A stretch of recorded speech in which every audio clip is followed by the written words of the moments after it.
जी, कर्म और भजन में कौन बड़ा? भजन, क्योंकि कर्म नाशवान शरीर से शुभ और अशुभ कर्म होते रहते हैं, और भजन शुभ अशुभ दोनों को भस्म करके सुख ही सुख प्रदान करता है। कर्म में कभी सुख है, कभी दुख है, कभी लाभ है, कभी हानि है, कभी मान है, कभी अपमान है, कभी निंदा है, कभी स्तुति है। लेकिन भजन में केवल भगवान और महासुख।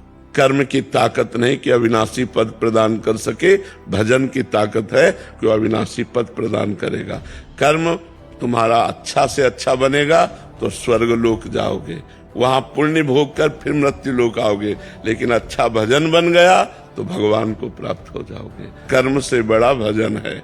भजन करते हुए कर्म करो तो भगवान की प्राप्ति हो जाएगी। कर्म त्यागी नहीं होता, कर्म फल त्यागी होता है।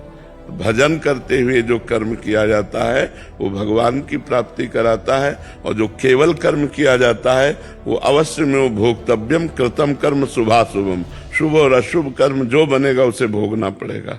और भजन इन भोगों का विनाश करके भगवत प्राप्ति करा देता है। जो नाम जापक को सुख मिलता है, जो नाम की महिमा है, वो स्वयं भगवान नहीं वर्णन कर सकते। भजन की समानता कर्म कैसे कर सकता है?